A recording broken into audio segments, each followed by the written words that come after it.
कि रियल में बैंकों का जो अमालगमेशन होता है उससे रिलेटेड भी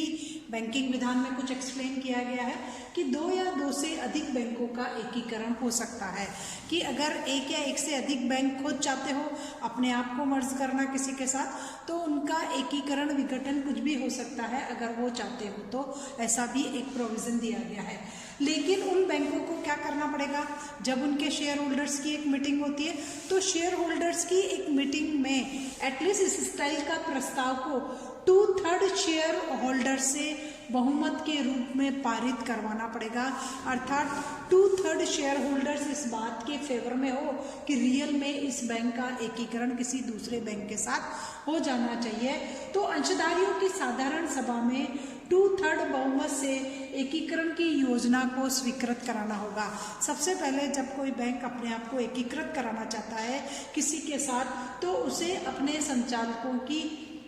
सभा में या अंशधारियों की सभा में एटलीस्ट इस स्टाइल का पेश करना पड़ेगा प्रस्ताव, और उस प्रस्ताव को 2/3 बहुमत से स्वीकृत कराना भी कंपलसरी होगा। जब ये सारे अंशधारी इस बात पर सहमत हो जाते हैं तो आरबीआई के पास एकीकरण की अनुमति के लिए उस पूरे अंशधारियों की मीटिंग्स की रिपोर्ट को प्रेजेंट करना पड़ेगा कि 2/3 बहुमत से अंशधारी चाहते हैं कि ये एकीकरण की योजना हमारी स्वीकृत हो जाए। तो स्वीकृति पे ये हो गया। अब सपोज कीजिए कि अगर कोई शेयर होल्डर सहमत नहीं है इस बात के लिए, उसको लग रहा है कि मेरे शेयर का प्राइस बहुत लो इवेल्युएट किया गया है, मुझे दूसरे बैंक में नहीं जाना क्योंकि वो मेरे शेयर के प्राइस को बहुत लोअर इवेल्युएट कर रहा है और रिप्रेजेंट इस बैंक के शेयर का जो मार्केट प्राइस है वो बहुत हाई है, तो वो आरबीआई के पास अपनी इस रिपोर्ट को प्रेजेंट कर सकता है। अपनी असहमति का जो पत्र है वो रिजर्व बैंक ऑफ इंडिया के पास भेज सकता है। तो अंशधारी सहमत नहीं है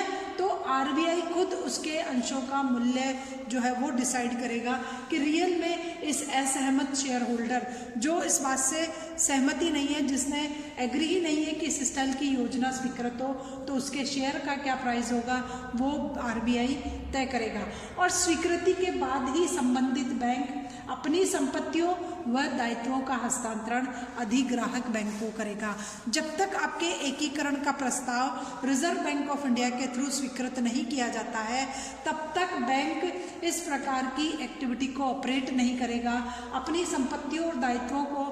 अधिग्राहक बैंक को नहीं सौंपेगा। स्वीकृति का प्रमाण पत्र मिलने के बाद वो अपनी संपत्तियों और दायित्वों को अधिग्राहक बैंक को सौंप सकता है। अब आता है बैंकों का बंद होना। आरबीआई को ये राइट है कि वो किसी भी बैंक को किसी भी समय बंद कर देता है अगर उसको लग रहा है कि बैंक जो है वो पब्लिक इंटरेस्ट के अकॉर्डिंग काम नहीं कर रहा। जैसे उसमें सबसे फर्स्ट पॉइंट है कि बैंक ऋण भुगतान में त्रुटि करता है, कि बैंक ऋण का मतलब जो भी उसने डिपॉजिट की है पब्लिक से एटलीस्ट वो उसको पे नहीं कर पा रहा। तो जहाँ पर हेडक्वार्टर है वहाँ पर 2 डेज, और जहाँ पर उस बैंक का हेडक्वार्टर या कार्यालय नहीं है वहाँ पर मैक्सिमम 5 डेज में आपको अपने डेप्ट का पे करना पड़ेगा। तो कोई बैंक अपने डेप्ट को पे करने में कंटिन्यूस फेलियर रह रहा है, डिफॉल्ट करता जा रहा है, टाइम पे नहीं कर पा रहा है, तो ऐसे बैंक को आरबीआई को बंद करने का अधिकार है। रिजर्व बैंक ऑफ इंडिया एक देखता है कि एटलीस्ट उसकी ब्रांच और शाखा और कार्यालय कहाँ स्थापित है और उसने त्रुटि करने में कितने दिन लगा रहा है, कितने दिनों बाद वो अपने कमिटमेंट को फुलफिल कर रहा है। उसके बाद है निरीक्षण के समय कार्यों से असंतुष्ट हो। सेक्शन 35 ये एक्सप्लेन कर रही है, धारा 35 ये बता रही है कि जब आरबीआई ने उस बैंक को सुपरवाइज किया और आरबीआई को बार बार लग रहा है कि इसके कार्यों से रिजर्व बैंक ऑफ इंडिया को डिससेटिस्फैक्शन जो है वो लग रहा है, असंतुष्टि लग रही है, तो रिजर्व बैंक ऑफ इंडिया ऐसे बैंकों को बंद कर सकता है जिनको निरीक्षण के समय त्रुटि लगता हो। उसके बाद तरल व अचल संपत्तियों से संबंधित नियमों का पालन नहीं कर रहा। बैंक को जो एसेट्स लिक्विड फॉर्म में रखनी है एसएलआर के अकॉर्डिंग, तो वो अगर नॉर्म्स को फॉलो ही नहीं कर रहा है, जो फिक्स किया गया है उसके अकॉर्डिंग लिक्विडिटी को मेंटेन नहीं कर रहा है, कंटिन्यूस अपने कस्टमर के कमिटमेंट को फुलफिल नहीं कर पा रहा है, तो भी आरबीआई उस बैंक को बंद कर सकता है। धारा 4 सबसेक्शन बी ये बता रही है कि अगर वो बार बार उल्लंघन कर रहा है, बार बार नियमों को नहीं मान रहा है, तो फिर उस सेक्शन के according reserve bank of India उसका बंद कर सकता है। धारा 4 सबसेक्शन बी